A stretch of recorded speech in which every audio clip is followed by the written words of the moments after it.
Timóteo, capítulo 2, versículo 16. Mas evita os falatórios profanos, porque produzirão maior impiedade, e a palavra desses soará como gangrena, entre os quais são Himeneu e Fileto, os quais se desviaram da verdade, dizendo que a ressurreição era já feita, e perverteram a fé de alguns. Todavia, o fundamento de Deus fica firme, tendo este selo: o Senhor conhece os que são seus, e qualquer que profere o seu nome de Cristo, aparte-se da iniquidade. Ora, numa grande casa, não somente há vasos de ouro e de prata, mas também de pau e de barro, uns para a honra, outros para a desonra. Vamos orando, irmãos. Senhor, meu Deus e Pai, eu peço que o Senhor possa estar falando conosco nessa palavra, que eu possa falar, que os irmãos possam estar entendendo. Senhor, use-me com poder e graça, e já repreenda toda a ministração contrária que possa haver, Senhor. Senhor, em nome de Jesus, amém. Eu vou ler um pouco sobre o livro aqui, e depois eu começo a estar falando.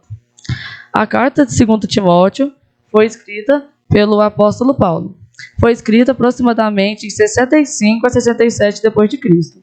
Paulo escreveu a carta enquanto estava na prisão em Roma, pela segunda vez, pouco antes de Paulo ser condenado à morte. Timóteo estava em Éfeso na época da carta. Timóteo era considerado um filho na fé para Paulo. Um dos motivos em que a carta foi escrita foi porque Paulo pretendia visitar Timóteo há muito tempo e não sabia se iria conseguir. Paulo queria ainda mais ver Timóteo para instruí-lo, pois estava perto de seu martírio. 2 Timóteo é a última epístola de Paulo em ordem cronológica, ordem de tempo, no caso. Se eu falar muito rápido, vocês me perdoem, estou trabalhando nisso. Lendo isso que a gente leu, a gente gosta muito de falar que a gente é filho de Deus, a gente fala que a gente é servo de Deus, que a gente é geração eleita, sacerdócio real, mas é muito, muito raro ver um crente falar que é vaso de Deus, vaso nas mãos de Deus. Por quê?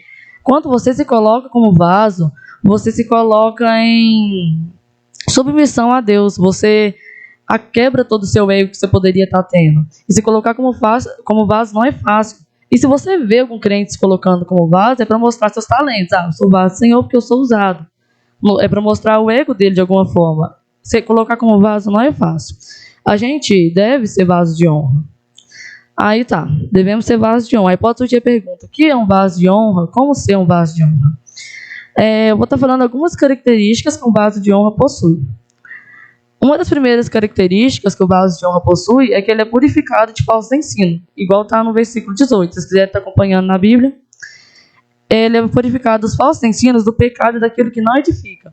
Por quê? Se você é um vaso de honra, você vai ser purificado daquilo que é um falso ensino, porque você sabe que ele não vai louvar o Senhor, você sabe que não tem a ver com o que você conhece do Senhor. Você vai se afastar daquilo que é pecado, porque você sabe que não vai louvar o nome dele, não vai glorificar o nome dele, e daquilo que não vai te edificar, porque se não edifica, não faz sentido você querer ter aquilo na sua vida. A segunda etapa que eu posso dizer que um vaso de honra tem, que ele é santificado, ele vive o processo de santificação todos os dias na vida dele. Ele tem o Senhor como algo que precisa ser glorificado, como alguém que precisa ser glorificado, glorifica através das pequenas coisas no dia a dia.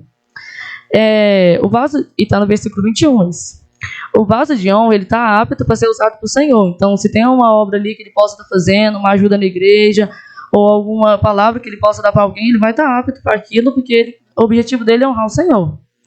E ele está sobre a vontade do oleiro, que está em 1 João 2,17. Embasando, se depois quiserem estar lendo. Isso é sobre a vontade do oleiro, a vontade dele não prevalece, a vontade de quem prevalece é do Senhor. O Senhor tem uma obra para construir na nossa vida, uma construção espiritual. A gente é vasos escolhidos para diferentes obras. Ninguém aqui tem a mesma função, por exemplo, aqui na igreja. Alguns tocam, outros cantam, outros pregam. E eu tirei um versículo de Romanos 9:22 para estar citando aqui. Deus fez vasos de ira para que a justiça seja reconhecida sobre a terra, e vasos de misericórdia para que a benignidade também fosse reconhecida sobre a terra. E é Deus como define como vamos atuar no reino, de alguma forma. Como eu já disse no começo, nos colocar como vaso não é fácil. Porque nos colocar como vaso, nos coloca uma caixinha pequena que se chama Evangelho. A gente é barro na mão do olheiro. O olheiro refaz, refazer, restaurar, consertar. A mensagem sobre o olheiro e o vaso é uma mensagem de arrependimento e conserto. O que a gente, como é cristão, como crente, tem que viver todos os dias da nossa vida. Se você tem algo para consertar, você tem que ter o objetivo de consertar ele todos os dias da sua vida. O evangelho é isso, é algo que você tem que ser vivido. Colocando essas situações, sabendo que ser um vaso de desonra não é algo bom, não é algo agradável ao Senhor, se você pensar, colocar em seu coração agora, pensar como está sendo essa atitude no dia a dia, com as pessoas, nos lugares que você vai e você vê que está sendo um vaso de desonra, arrependa-se e deixe o Senhor tratar as coisas no seu coração, na sua mente, porque Ele faz uma obra na gente. O Evangelho é isso, é o Evangelho de todos os dias. Se a gente se arrepender e deixar o Senhor tratar as coisas nas nossas vidas, o Senhor, com as suas mãos habilidosas, Ele vem sobre nós e faz a gente vaso de honra e glória pelo louvor dEle. Eu não sei se vocês conhecem, acho que a maioria sim, o JP Maia, ele sempre posta, já glorificou Jesus hoje com a sua inteligência? Já glorificou com a sua rotina? De todas as formas. Por quê? A gente tem que glorificar o Senhor nos mais pequenos momentos da nossa vida. A nossa vida é em louvor a Ele. O lavar de louças é tão santo quanto o pregar aqui em cima. Se a gente levar isso a sério, a gente vai estar realmente vivendo o Evangelho do Senhor, sendo vaso na mão dEle para honrar a nossa vida. Com a nossa vida, o que é o Senhor. Agora, pondo em base, tudo que eu já disse, que a gente é vaso, que a gente tem um olheiro para nos moldar, né? Que a gente precisa ser vaso de honra. Um vaso, se você olhar para um vaso, ou ele está cheio, né? Só tem duas possibilidades, ou ele está vazio. Nós estamos vazios ou ocupados? E se a gente está ocupado? A gente está ocupado pelo quê? Pelo ódio, pela indiferença, pela acomodação, pelo egoísmo. Ou a gente está cheio do Espírito Santo, sendo usado por Deus, prontos para a obra dele. Que tipo de vaso almejamos ser? Eu peço que vocês possam estar perguntando para vocês mesmos nesse momento. Que tipo de vaso a gente almeja ser nesse dia, nessa noite, agora ouvindo isso? Deus espera a nossa resposta, mas não só falando ou só pensando, através de nossas atitudes. E que sejamos instrumentos para a glória dele.